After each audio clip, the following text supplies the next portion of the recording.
Good afternoon and welcome to A Beer with the Old Growler.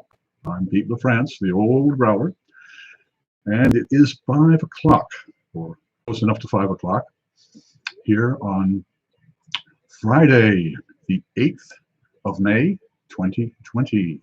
And this is the 53rd day of New York on pause. Which means that the 53rd day where we have had no pubs, bars, taverns, or restaurants to go and visit. And this is the 35th Old Growler presentation. And, pardon me. And let's see. So we have a couple of special things to taste today. But the reason that, for those of you who do not know why I'm here, or have guessed, I suppose, that since the pubs, bars, and taverns have closed, and being a journalist covering the malt beverage and hospitality industry, and spending at least 3 or 4 hours a day visiting those establishments and talking to the beverage managers, chefs, brewmasters, brew pub owners, those people, and of course my own recreational stopping in, particularly at the Henry Street Ale House, which is just a couple, 3 or 4 blocks away from here. And that's where we have our tastings. And if you could go to one of the other playlists on this channel, you'll see the tastings at the Henry Street Ale House. And what we do is we get together, the bartender and manager there, Jerry Scott, and myself, and Jim Bettis, good friend, and usually 3 or 4 other people. The bars, there's people there, and what we do is we take a look at a can or a bottle of beer, and we read. First of all, we check out the graphics, and then we read off all of the material that is on the can or bottle and label, and we decide what to expect. I mean, what should we expect? And so Jerry cracks them open and pours out some samples, and we taste it and see if it meets expectations. Sometimes it does, and sometimes it doesn't. But we'll find out later today, a little bit later on, when we crack open. As I say, today we've got from the Wasatch Brewery a Guava Rosa, a ale with guava in it. Got all kinds of information on there. And since this is the 35th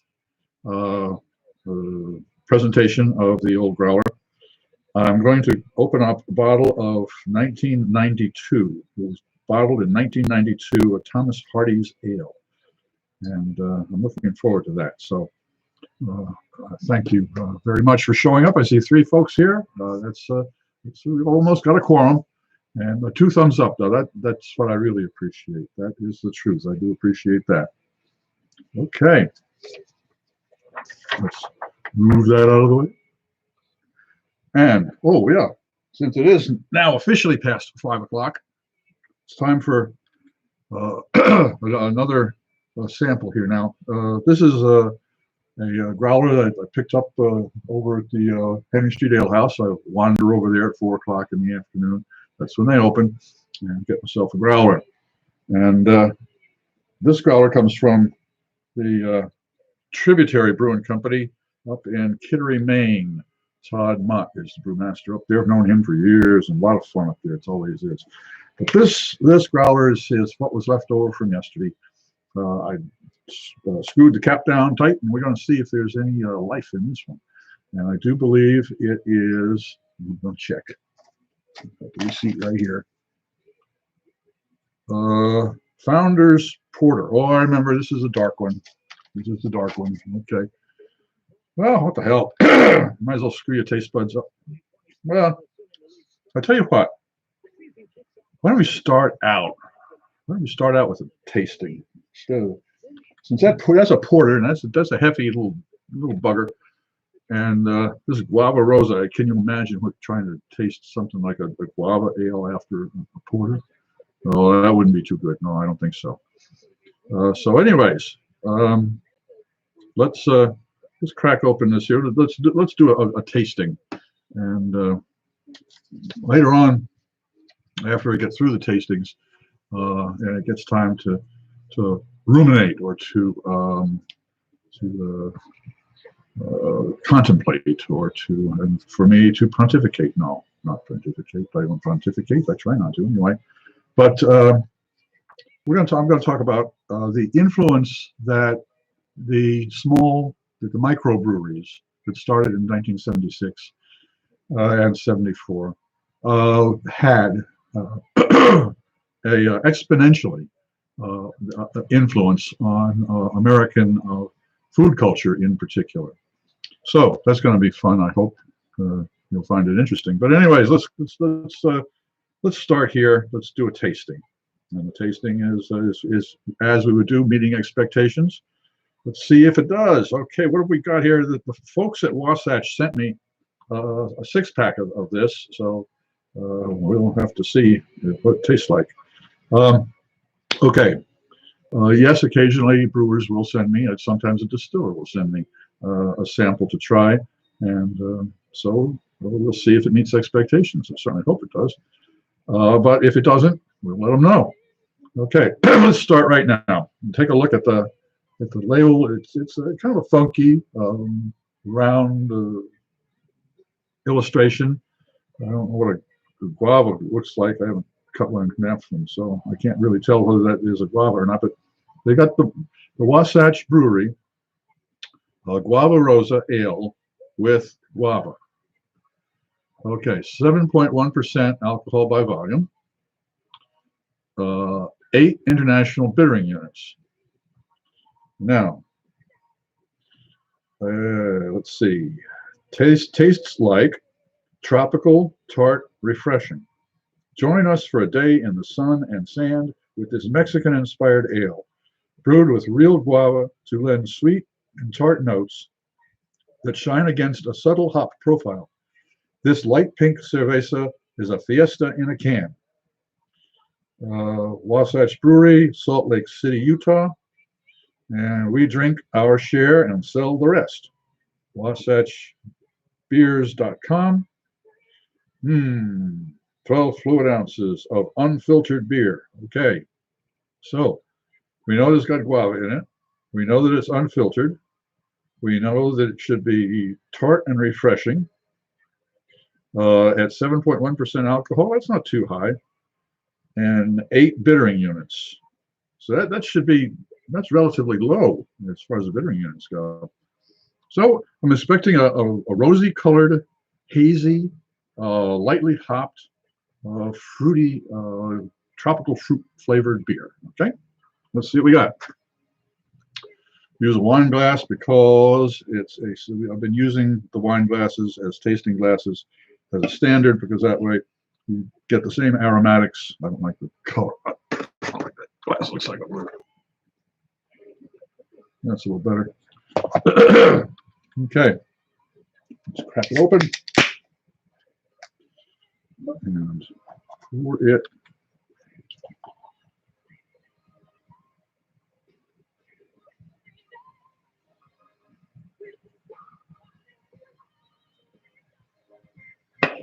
All right, well, it meets expectations on site, although I was expecting something a little ruby colored or redder colored. So I wouldn't say I'm disappointed, but I'm surprised. Surprised. Nice head on it, which means that there is enough malt used in the fermentation so that it has enough dextrins to hold the bubbles together. Okay, let's see what it smells like.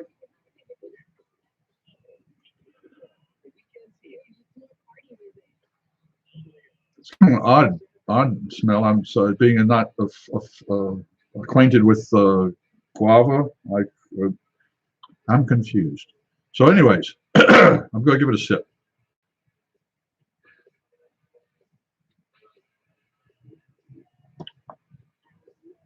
Well, now I know what guava tastes like. It's guava beer. Yep. I'm not getting very much hop flavor, tang. It's a thick.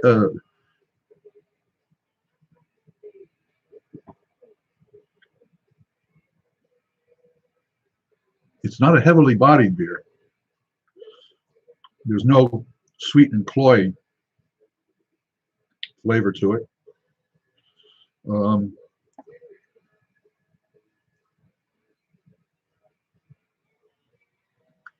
not a big fan of cloudy beers to begin with, and this one's got this is really, they took the clouds seriously on this. Let's see when it was bottled or canned. Enjoy by September 26, 2020. They expect this to last a while. Wait, that's a Best Buy. Now, come on, tell me when it was. That's a long time. I'm going to assume, since I got this last week, that this was just canned. So that has to be April. And if it's April, May, June, July, August, September, that's 5 months. They expect it to last 5 months. That's interesting.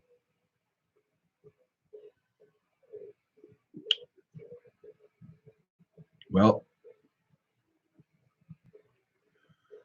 maybe I need to be sitting out on a veranda in the hot sun in Mexico. Maybe that would help. But here in Brooklyn, on a rather rainy Friday afternoon, I'm afraid it doesn't cut the mustard.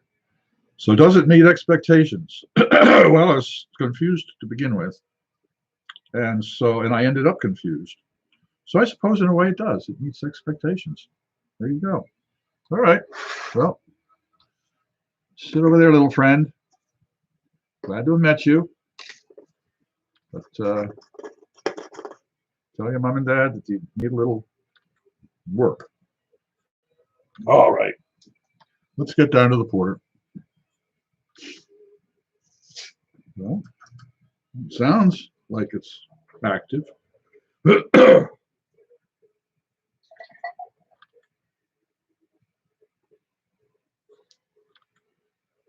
Well, it's going to be one of those days.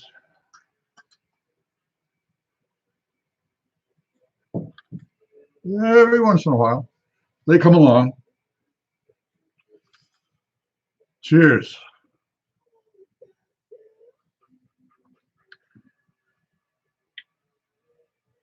Tastes better than that guava, boy. That's for sure.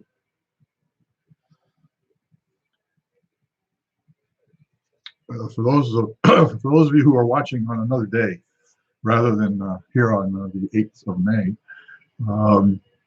if you've gotten this far and you've enjoyed it, do me a favor and subscribe and give me a thumbs up and ring the alert bell down there, and you'll find out when we do put out some more of these Old Growler get-togethers. Let's see now. We've got 5 folks here. Well, wow. We've got quite a few now. Thank you very much, everybody, for stopping in. I hope you're all doing well. Oh, we're down to 4. Well, short-lived.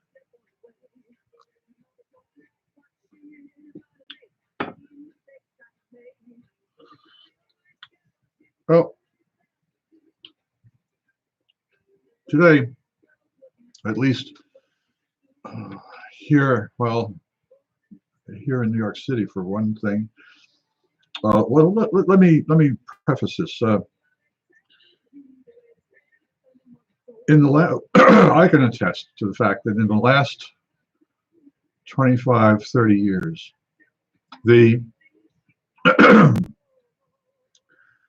attention to food and the quality of food and the types of food that we eat has certainly, I think, become more and more part of our lives. Now, I hesitated in saying that because, as the writer Anna Eastman said, we don't see the world as it is, we see it as we are.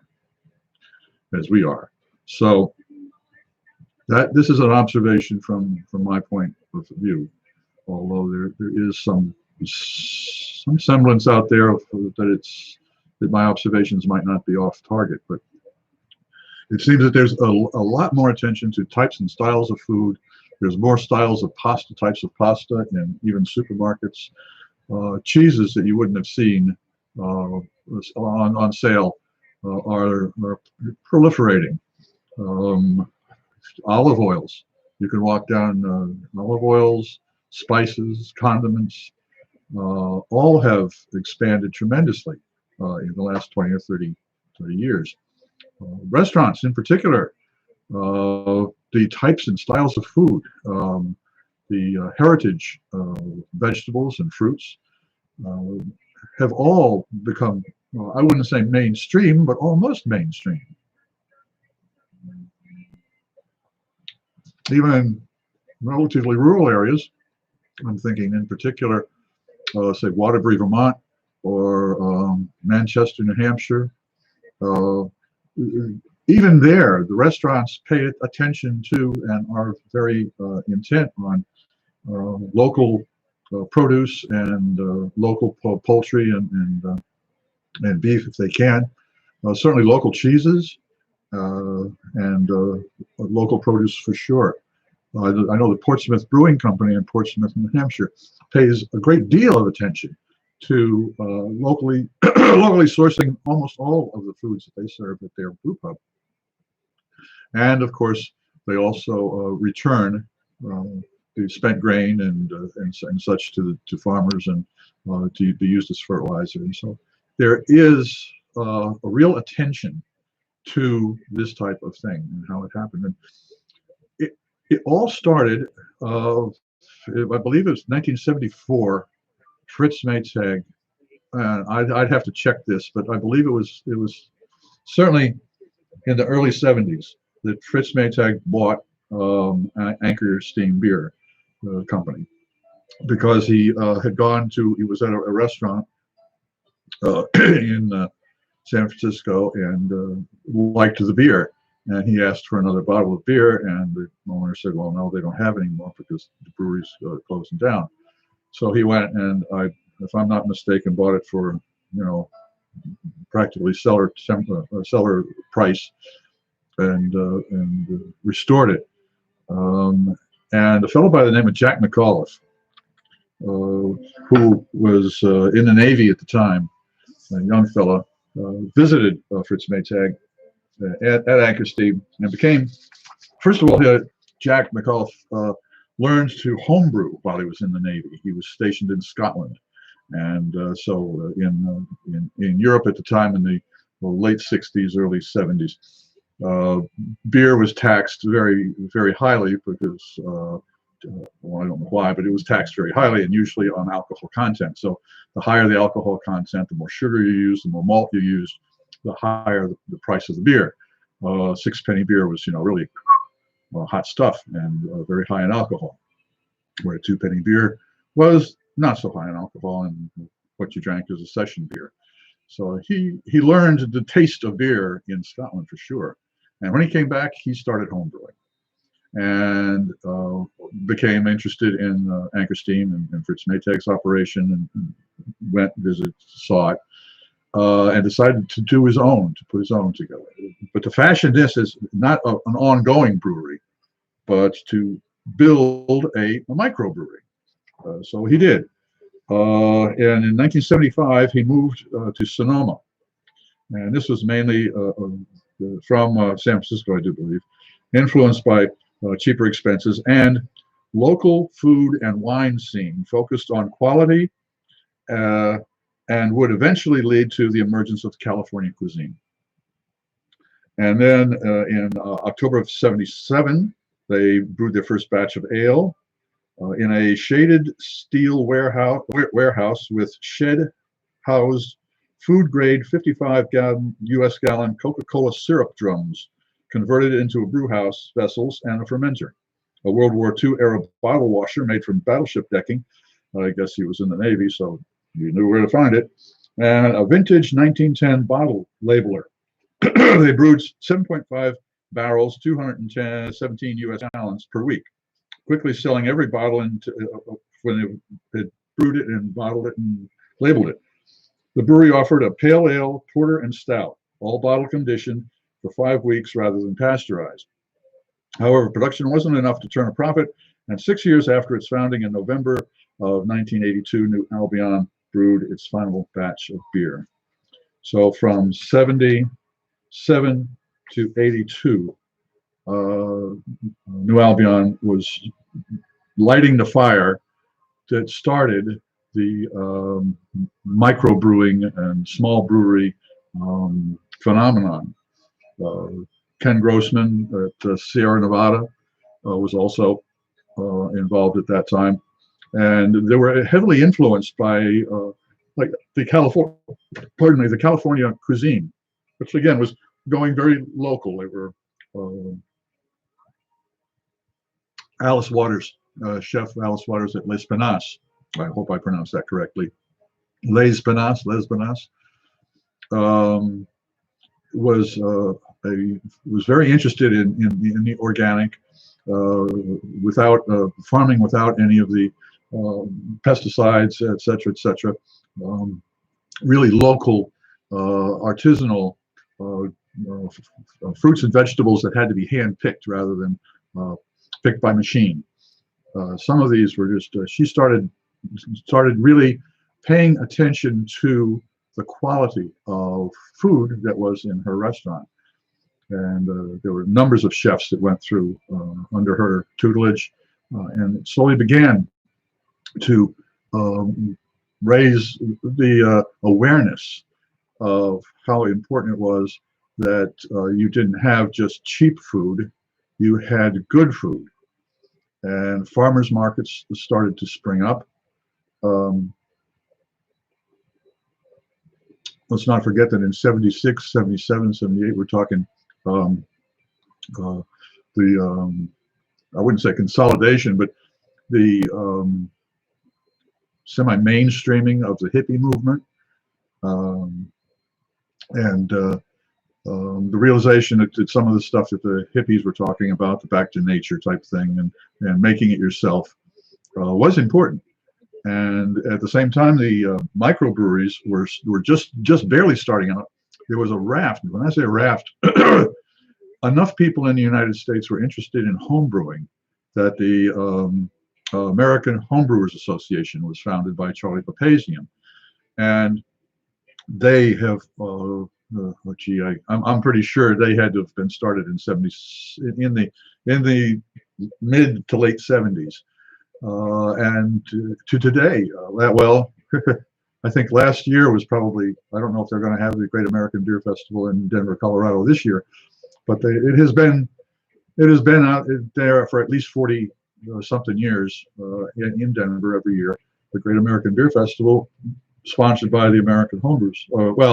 The Brewers Association, which the American Homebrewers Association was the founder of, and then when the folks that were homebrewing beer, such as Jack McAuliffe and the rest of the crew, started going from home brewing to production and commercial brewing or micro brewing, the association was formed. And so that was the line of progression for the brews, for the beer, but the food at the same time. That phenomenon from California was sweeping slowly from the west to the east. At that time, New York City restaurants weren't in particular. They were more of the old school, traditional white tablecloth, traditional dishes. French restaurants, traditional French restaurants were held in high esteem. The Golden Calf, I know I can't translate. Côte d'Or was a biggie. Ethnic restaurants then were considered Chinese, French, German, and Italian. And anything else you had to be in the ethnic neighborhood. If you were going for a Polish restaurant, you would have to be in the Polish neighborhood. Ukrainian restaurant down near McSorley's, the Lower East Side. So, and this is for New York City. I can't imagine what it was like in other cities or towns. Growing up in Austin, New York, in let's see, 1969 I went to Norwich, so that was my senior year in high school. So I think I was there for 10 years. So 59, from 59 to 69. I think the most startling ethnic dish I ever had was pizza. So when you look at that, and then you look at now, where in many mid-sized cities you have Indian and Korean, Peruvian restaurants. Things have certainly changed, and it was the movement from the West Coast to the East Coast, both the appreciation of art in food and small production.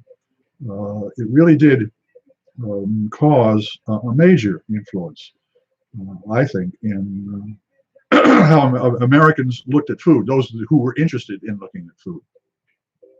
Of course, there was also, at the same time, the fantastic growth of the fast food industry, and standardized and appreciated. So now we're going to see what happens in the next, I would say, in the next 6 to 10 months, as to how we now adapt, and the food chain. Well, the supply is there, but we're having, as people will note later, that there was problems with the meat processing, and there were real speed bumps along the way, and it's going to cause it'll cause a change, and it'll be very interesting to see if the people who were involved in local production of food and local production of anything, these would it would seem to me, I look and I hope that they are the ones that will survive, because of being local. Big is not the best. There is in all business plans, there's really, you plan to expand. That's what you're in business for, is to get more and more and more and more. I'm not too sure about that. I'm wondering if business plans will take a little bit of a change now, in particular the brewing and food industry. Wow, I've gotten as far as well, a half hour now. I'm wondering if the Old Growler should maybe shorten it to a half hour from an hour, but I guess not. I've got 4 thumbs up. I thank you all for that. I've got 4 folks here. I was expecting a few more, but I guess not. But so that's the way it is sometimes. Now look at that. That's got some head on it. I don't know where that came from, but George, waste not, want not.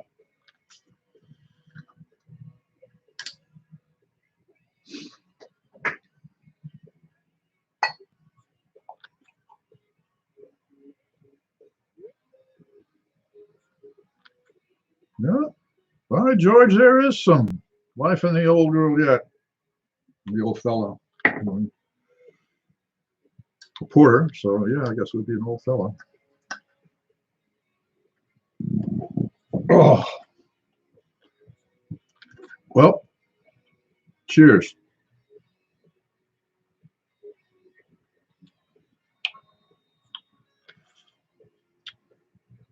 I wonder what we're going to talk about next week, huh? The latest in the COVID virus thing, or are we going to have some other kind of good thing to talk about? All the things in bars, you should always be able to ratchet up a conversation about, well, if it's not sports, it's well, politics lately has been a little tough. I mean, because it's polarizing. Sports, yeah, great, and food. Oh, at least the barflies I hang out with, you can certainly talk about food, and people will be really, really happy about that. Of course, one of the fellas, Jeff, Corps Officer Jeff, he was a professional chef, and the rest of the crew certainly knows how to cook. or know how to cook. Each one does know how. That is what I mean. And I've taken my hand to the culinary arts, and I get along in the kitchen. I don't think I could last too long in the professional kitchen, but in the home kitchen, I get along pretty well.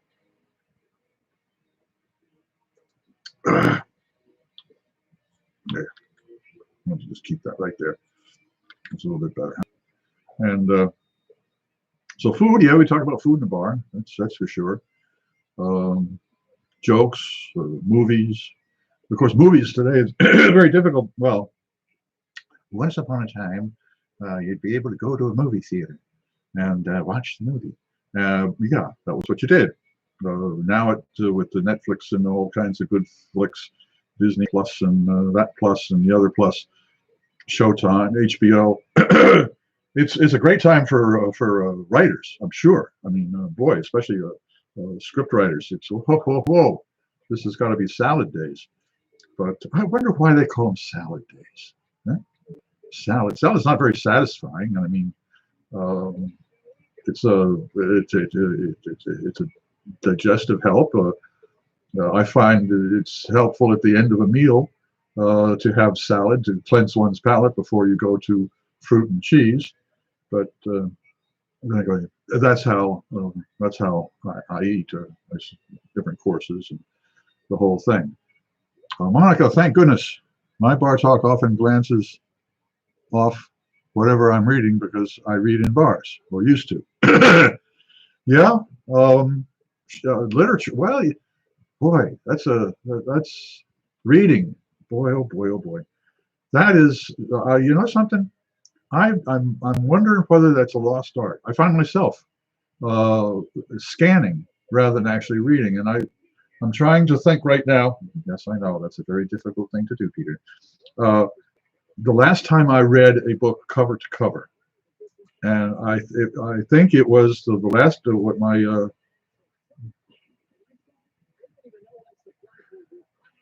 jumping off phase, maybe. Oh, okay, Sally. I guess if you, for those of you who are watching, or I don't know if you can see what the folks are writing here, but Monica says, I think salad days refer to one's youth, jumping off phase, maybe.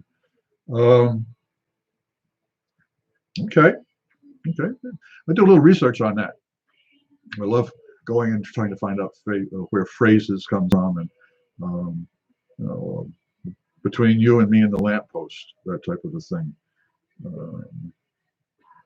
But reading, yeah, I find that in fact, there's a fellow who writes for the Toronto Star, wrote a column a while ago that I read about that. Even he finds that he scans. And the last book I read, and I can't remember the name of it, but it was a series. It was a series. It was journals by four brothers that came from Vermont and were in a particular unit in the Civil War, and they all wrote letters home. And so you can read through the diaries through the book, and you see the same instances reported four different ways. And I did. I finished reading that. That was a very interesting book. Not fiction, but interesting. So I'm gonna sit down and read a book, Peter. That would be a good idea. Exercise that brain a little bit. Pick a good one. I don't know whether to pick a classic or probably a classic.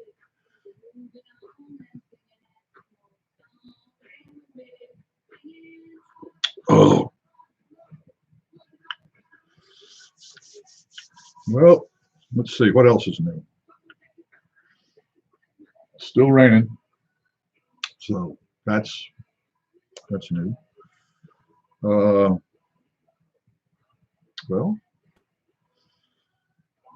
let's see. This is the first time in a long time I've been at a loss for words, and that's it is a Friday, so I've got a legitimate reason to run out of words. This is the 35th Old Growler, so That's 6 weeks. That's a month and a half worth of these. So I can be forgiven, I'm sure, for running out of words. I'll have to script it up a little bit better for next week. Throw in some new beers. Maybe just switch to one tasting rather than 2 beers, because that's 10 beers a week and different beers, and trying to keep up with, unless the breweries start sending me samples again, and then, well, we'll start it up. But I think next week we'll have to go bodega diving and see what is in the local bodegas around here, and see if I can come up with some interesting beers. There's a lot of fruit beer that's going on now. In fact, I believe the fruit-flavored sodas, they're adding a little bit. Well, I don't know how they add beer to it to put the alcohol content up around 3 or 5%. But there's a lot of fruit influence. But the market has certainly taken an unexpected adjustment.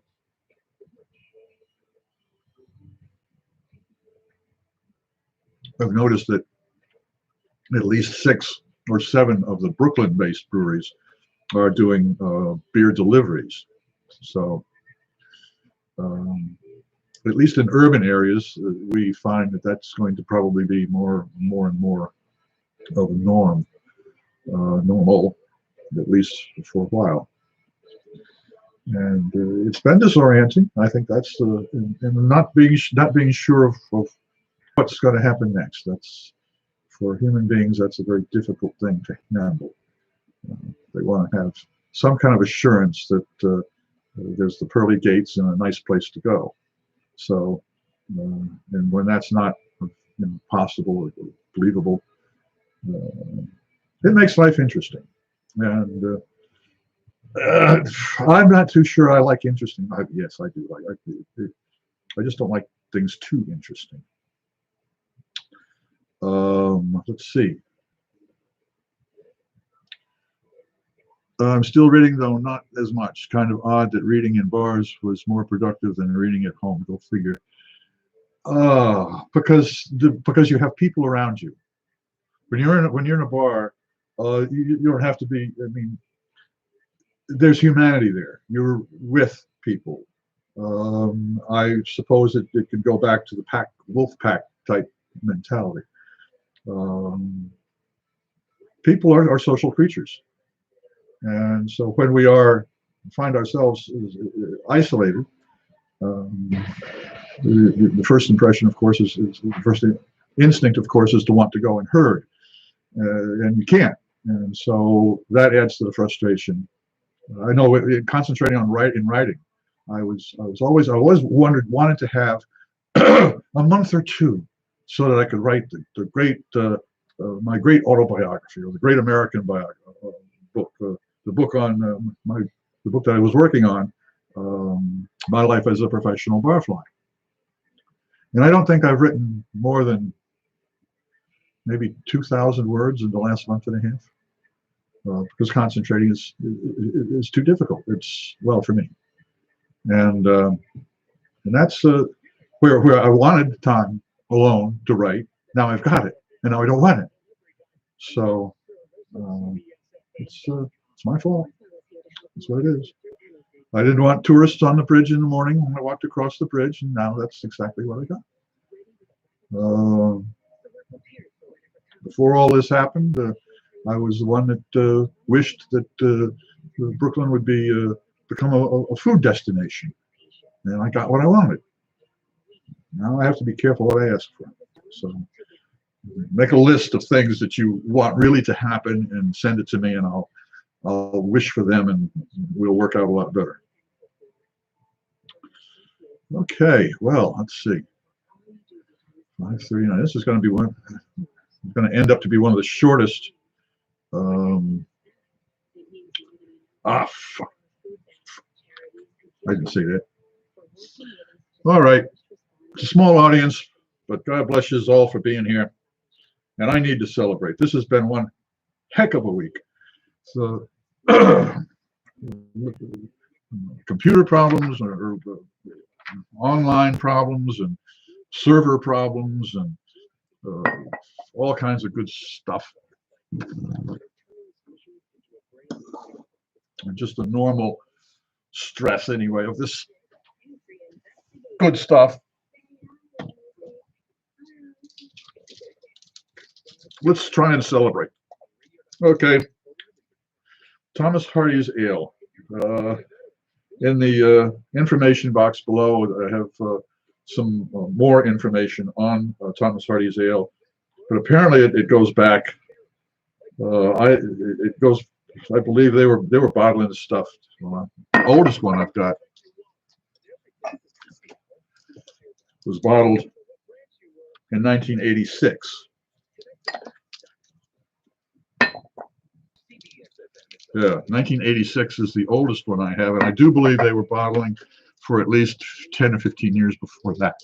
So these little babies go back, and they all say that they can aged in the bottle. And actually, they quote Thomas Hardy. We're just talking literature here. We're just talking Thomas Hardy. It says Thomas Hardy's Ale on the front. In the Trumpet Major, Hardy wrote of Dorchester's famous ale. It was of the most beautiful color that the eye of an artist in beer could desire, full in body, yet brisk as a volcano, piquant, yet without a twang, luminous as an autumn sunset. Wow, that's descriptive. Bottle number G19223, 1992, brewed and bottled by Eldridge Pope and Company, PLC, Dorchester, Dorset, England. 6.33 fluid ounces. And ingredients: barley malt, hops, yeast, and water. Not necessarily in order of predominance. How nicely put. All right, I need to celebrate. Let's crack this open, see what it is.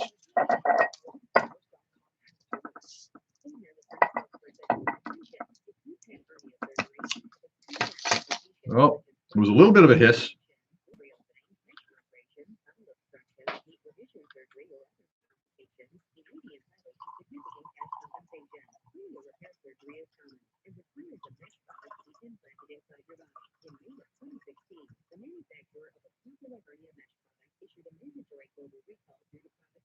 Wow. I went almost all the way down to the bottom, and there was no lees, no silt, no yeast. All right. Well, naturally, no fermentation. No head, no carbonation. This little baby is old. So I wish I had good glasses. 1992. Okay, here we go.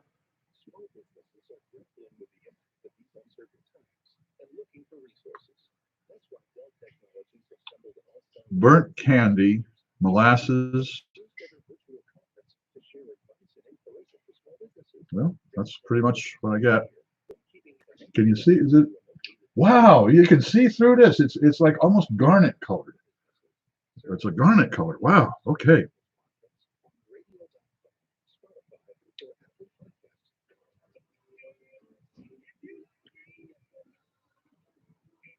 That is a most pleasant flavor. It is very vinous, very wine-like.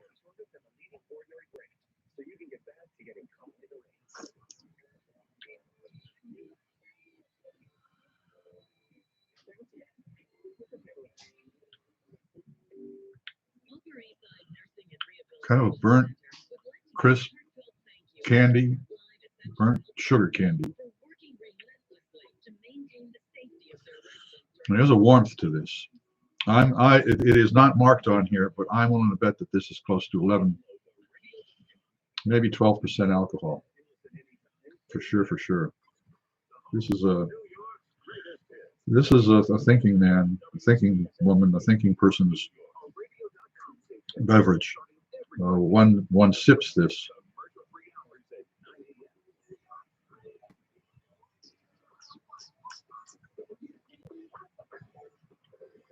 It's incredibly smooth. It's sweet, but not cloying sweet. There's a burnt, not burnt, but not char. A caramelized sugar candy, burnt sugar candy, brittle, sugar brittle, that type of a flavor.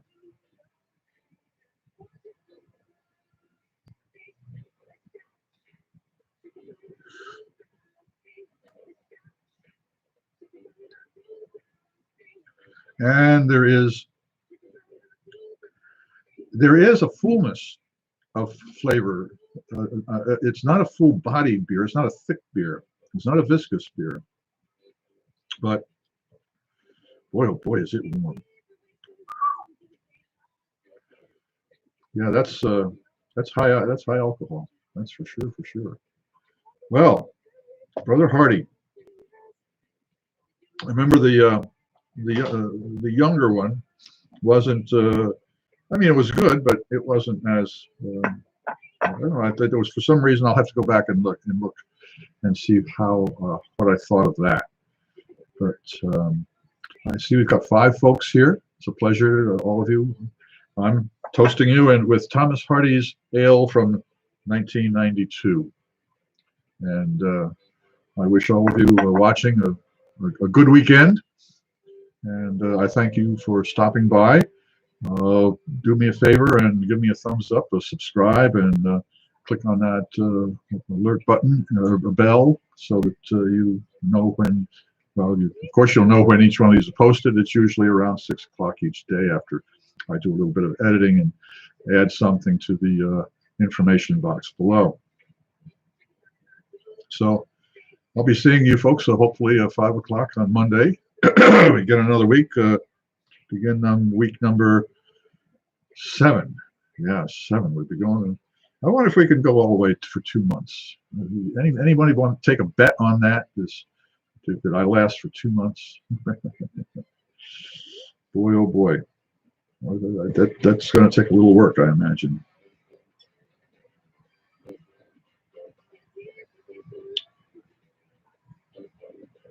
Port sherry. No. Port wine. Yeah. That's a dead ringer for a nice tawny port. Wow.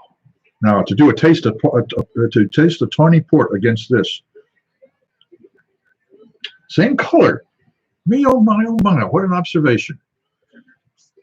I'm rather pleased with myself. Yeah. I am. I'm rather pleased with myself picking that out. That's one of the difficult things about tasting beer is having to come up with the names and the words that describe flavors. And you need a vocabulary. Okay, well, I tell you what, kids. I'm going to relax with this for a little while. I need to do a little thinking, I suppose, a little end of the week thinking. And I do thank everybody for showing up here. Monica, it was great to see you, and I'm glad that somebody is writing some little notes there for me. I do appreciate that. I appreciate the thumbs up that I've got today, all 4 thumbs up. That's always a good thing for the ratings. Okay, well, listen, to all of you, have a good weekend. See you next week, and stay safe. Okay? Thank you very much, and hoping all of your beers, and I'm hoping up that your next week will meet expectations.